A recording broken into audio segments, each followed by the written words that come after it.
Hi friends, ഇന്ന് special സ്നാക്സായ കിളിക്കൂട് തയ്യാറാക്കുന്നതിൻ്റെ video ആണ്. ഇഫ്താറിനൊക്കെ വളരെ സിമ്പിളായി തയ്യാറാക്കാൻ പറ്റിയ സൂപ്പർ ടേസ്റ്റിലുള്ള സ്നാക്സ് ആണ് കേട്ടോ ഇത്. വീഡിയോ ഇഷ്ടപ്പെട്ടാൽ ലൈക്ക് ചെയ്യാനും കമൻറ്റ് ചെയ്യാനും ചാനൽ സബ്സ്ക്രൈബ് ചെയ്ത് സപ്പോർട്ട് ചെയ്യാനും മറക്കരുത്. കിളിക്കൂട് തയ്യാറാക്കാനായി ആദ്യം ഞാനിതാ 3 ഉരുളക്കിഴങ്ങൊന്ന് വേവിച്ച് വെച്ചിട്ടുണ്ട്. ഇത് നന്നായിട്ടൊന്ന് ഉടച്ചെടുക്കാം. ഇതുപോലെ ഉടച്ചെടുത്തിട്ടുണ്ട്. ഇനി നമുക്കിതൊന്ന് മാറ്റി വെക്കാം. ഇനി ഇതിലേക്ക് ഞാൻ തയ്യാറാക്കി വെച്ചിട്ടുള്ളത് കുറച്ച് ചിക്കനാണ്. ഇത് മുളക് പൊടി, മഞ്ഞൾപ്പൊടി, കുരുമുളക് പൊടി, ഉപ്പ് എന്നിവ ചേർത്ത് വേവിച്ചിട്ട് മിക്സിയുടെ ജാറിലിട്ടിട്ടൊന്ന് ക്രഷ് ചെയ്ത് വെച്ചതാണ്. ഇനി ഞാനിതാ ഒരു പാന് സ്റ്റൗവിൽ വെച്ച് കൊടുത്തിട്ടുണ്ട്. ഇതിലേക്ക് 3 ടേബിൾ സ്പൂൺ വെളിച്ചെണ്ണ ഒഴിച്ച് കൊടുത്തിട്ടുണ്ട്. ഇതിലേക്ക് 3 സവാള ചെറുതായിട്ട് കട്ട് ചെയ്തിട്ട് അതും കൂടി ചേർത്ത് കൊടുത്തിട്ടുണ്ട്. ഇത് മീഡിയം സൈസിലുള്ള സവാളയാണ്. ഇനി ഇത് നന്നായിട്ടൊന്ന് വഴറ്റി കൊടുക്കാം. ഇനി ഇതിലേക്ക് 1 ടീസ്പൂൺ ഇഞ്ചി വെളുത്തുള്ളി പേസ്റ്റും 2 പച്ചമുളക് ചെറുതായിട്ട് കട്ട് ചെയ്തും കൂടി ചേർത്ത് കൊടുത്തിട്ട് നന്നായിട്ടൊന്ന് ഇളക്കി കൊടുക്കാം. ഇനി ഇതിലേക്ക് 1/2 ടീസ്പൂൺ കുരുമുളക് പൊടി, 1/2 ടീസ്പൂൺ മല്ലിപ്പൊടി, 1/4 ടീസ്പൂൺ മഞ്ഞൾപ്പൊടി, 1/4 ടീസ്പൂൺ ഗരം മസാല എന്നിവയും കൂടി ചേർത്ത് കൊടുത്തിട്ട് നന്നായിട്ടൊന്ന് ഇളക്കിയെടുക്കാം.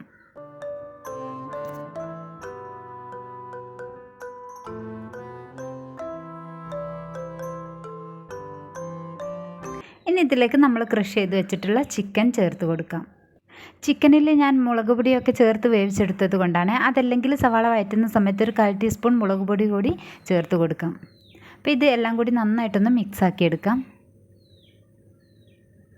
അപ്പോൾ അതാ സവാളയും ചിക്കനും എല്ലാം കൂടി നന്നായിട്ട് മിക്സ് ആയിട്ടുണ്ട്. ഇനി നമുക്കിതിലേക്ക് ഉടച്ചു വെച്ചിട്ടുള്ള ഉരുളക്കിഴങ്ങ് ചേർത്ത് കൊടുക്കാം.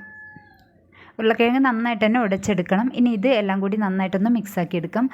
അപ്പോൾ ഈ സമയത്ത് ഇതിലേക്ക് കുറച്ച് മല്ലിയില അരിഞ്ഞതും കൂടി ചേർത്ത് കൊടുക്കാം. ഇതെല്ലാം കൂടി നന്നായിട്ട് ഇളക്കി മിക്സാക്കി എടുക്കണം. അപ്പോൾ ഈ സമയത്ത് നോക്കിയിട്ട് ഉപ്പൊക്കെ വേണമെങ്കിൽ ചേർത്ത് കൊടുക്കാം.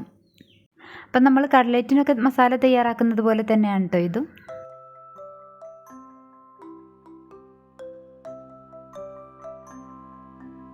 ഇതെല്ലാം കൂടി നന്നായിട്ടൊന്ന് മിക്സാക്കിയതിന് ശേഷം നമുക്ക് ചൂടാറാൻ വേണ്ടി മറ്റൊരു പാത്രത്തിലേക്ക് മാറ്റി കൊടുക്കാം.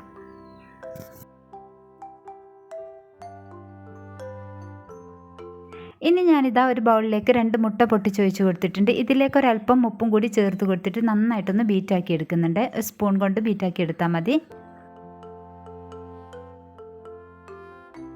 അപ്പം ഞാനിതാ മസാല ഒരു പ്ലേറ്റിലേക്ക് മാറ്റി കൊടുത്തിട്ടുണ്ടായിരുന്നു ചൂടാറാൻ വേണ്ടിയിട്ട്. നന്നായിട്ട് ചൂടാറിയതിന് ശേഷം കയ്യിൽ ഒരല്പം എണ്ണ പുരട്ടിയിട്ട് ഇതുപോലെ കുറച്ചെടുത്തതിന് ശേഷം ഒന്ന് ബോൾ ഷേപ്പിലാക്കിയെടുക്കാം. ഇതുപോലെ ഒന്ന് ഉരുട്ടിയെടുത്തതിന് ശേഷം നമുക്കിത് ഒരു കിളിക്കൂടിൻ്റെ ഷേപ്പിലേക്കൊന്ന് ആക്കിയെടുക്കാം. അപ്പം ഞാൻ കുറച്ച് എണ്ണം ഒന്ന് കിളിക്കൂടിൻ്റെ ഷേപ്പിലാക്കി എടുക്കുന്നുണ്ട്. ബാക്കിയൊക്കെ മുട്ട ഉള്ളിൽ വെച്ചിട്ട് ബോൾസ് ആക്കി എടുക്കുകയാണ് ചെയ്യുന്നത്. അപ്പോൾ ഇതാ ബോൾസ് ആക്കിയിട്ട് ജസ്റ്റ് ഇതിൻ്റെ ഉള്ളിലൊന്ന് ഇതുപോലെ ഒന്ന് ഷേപ്പാക്കി കൊടുത്താൽ മതി കേട്ടോ. അപ്പോൾ ഇതുപോലെ ചെയ്തെടുക്കാം. അപ്പോൾ ഞാൻ കുറച്ചെണ്ണം 2-3 എണ്ണം ഇതുപോലെ ചെയ്തെടുക്കുകയാണ് ചെയ്യുന്നത്. ബാക്കിയുള്ളതൊക്കെ ബോൾസ് ആക്കി എടുക്കാം.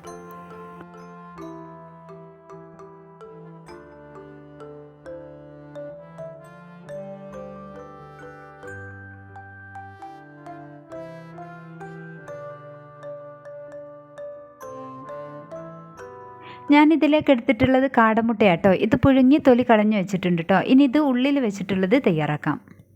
അപ്പോൾ ഇതുപോലെ കുറച്ചെടുത്തിട്ട് ഒന്ന് ബോൾസ് ആക്കി എടുക്കാം. ഇതിൻ്റെ നടു ജസ്റ്റ് ഒന്ന് കുഴിച്ച് വെച്ചിട്ട് ഇതിലേക്ക് ഓരോ കാടമുട്ട വെച്ച് കൊടുക്കാം. ഇനി ഇത് മസാല കൊണ്ട് കവർ ചെയ്തിട്ട് നന്നായിട്ട് ഉരുട്ടിയെടുക്കാം. അപ്പോൾ കാടമുട്ട വെച്ച് കൊടുക്കുന്ന സമയത്ത് നമുക്ക് നന്നായിട്ട് ബോൾസ് ആക്കി എടുക്കാൻ എളുപ്പമായിരിക്കും കേട്ടോ. കോഴിമുട്ടയാണ് വെക്കുന്നതെങ്കിൽ കട്ട് ചെയ്തിട്ട് വെച്ച് കൊടുക്കാം.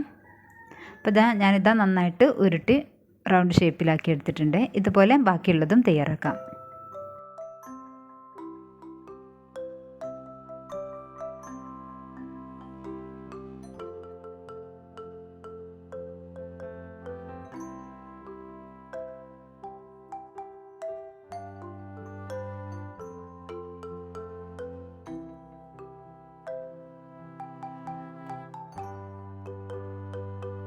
അപ്പം ഞാനിത് കുറച്ചെണ്ണം തയ്യാറാക്കി വെച്ചിട്ടുണ്ട്. ഇനി ഞാൻ നേരത്തെ ബീറ്റ് ചെയ്തിട്ടുള്ള മുട്ടയും കുറച്ച് റോസ്റ്റഡ് സേമിയയും കൂടി എടുത്ത് വെച്ചിട്ടുണ്ട്. ഇനി തയ്യാറാക്കി വെച്ചിട്ടുള്ള ഓരോന്നും ഈ മുട്ട മിക്സിലൊന്ന് ഡിപ്പ് ചെയ്യാം. എന്നിട്ട് സേമിയത്തിലൊന്ന് കോട്ട് ചെയ്തെടുക്കാം.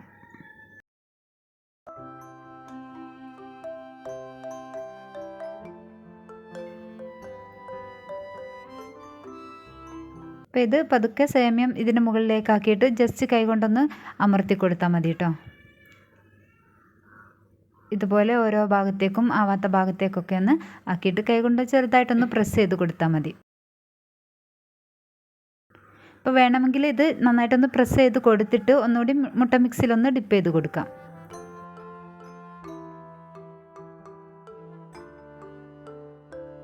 അപ്പോൾ ഇതുപോലെ റെഡിയാക്കി എടുക്കാം. ഇനി നമുക്കിത് ഫ്രൈ ചെയ്തെടുക്കാം. എണ്ണ നന്നായിട്ട് ചൂടായതിനു ശേഷം ഒന്ന് ലോ ഫ്ലെയിമിലേക്ക് മാറ്റി കൊടുക്കാം. എന്നിട്ട് ഇതിലേക്ക് ഇട്ട് കൊടുക്കാം.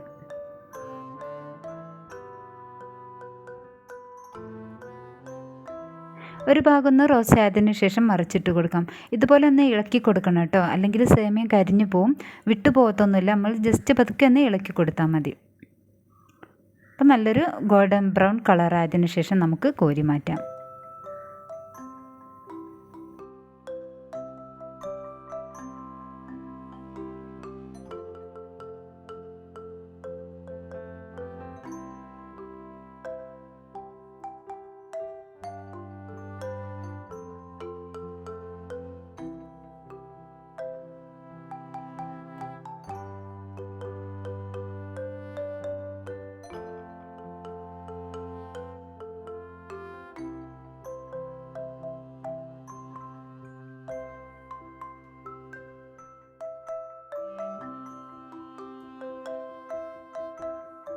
ഇനി നമുക്ക് ബോൾ ഷേപ്പിലുള്ളതൊന്ന് ഫ്രൈ ചെയ്തെടുക്കാം. ആദ്യം മുട്ട മിക്സിയിലൊന്ന് ഡിപ്പ് ചെയ്യാം. എന്നിട്ട് സേമിയത്തിൽ നന്നായിട്ടൊന്ന് കോട്ട് ചെയ്തെടുക്കാം.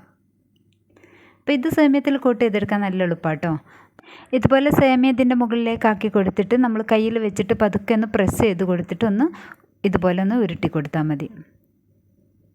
അപ്പോൾ ഇനി വേണമെങ്കിൽ ഒന്നുകൂടി മുട്ട മിക്സിയിൽ ഒന്നുകൂടി ഡിപ്പ് ചെയ്തിട്ട് ഒന്നുകൂടി സേമിയത്തിൽ കോട്ട് ചെയ്തെടുക്കാം.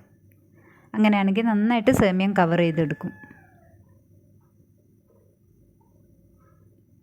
ഇതാ ഇത് റെഡി ആയിട്ടുണ്ട്. ഇതൊന്ന് ഫ്രൈ ചെയ്തെടുക്കാം.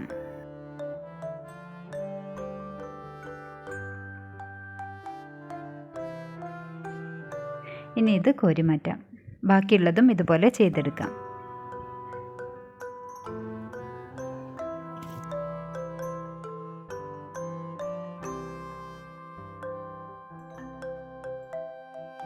അപ്പം ഞാനിതാ ഇത് മുഴുവനും ഫ്രൈ ചെയ്ത് വെച്ചിട്ടുണ്ട്. ഇനി ഈ കിളിക്കൂട്ടിൽ നമുക്ക് ഓരോ മുട്ട വെച്ച് കൊടുക്കാം. വളരെ സിമ്പിളായി തയ്യാറാക്കാൻ പറ്റിയ സ്നാക്സ് ആണ് കേട്ടോ ഇത്. നോമ്പ് തുറക്കും ഫംഗ്ഷനൊക്കെ സ്നാക്സ് തയ്യാറാക്കുമ്പോൾ ഇതുപോലെ ഒന്ന് ഉണ്ടാക്കി നോക്കൂ കേട്ടോ. വീഡിയോ ഇഷ്ടപ്പെട്ടാൽ ലൈക്ക് ചെയ്യാനും കമൻറ്റ് ചെയ്യാനും ചാനൽ സബ്സ്ക്രൈബ് ചെയ്ത് സപ്പോർട്ട് ചെയ്യാനും മറക്കരുത്. Thanks for watching.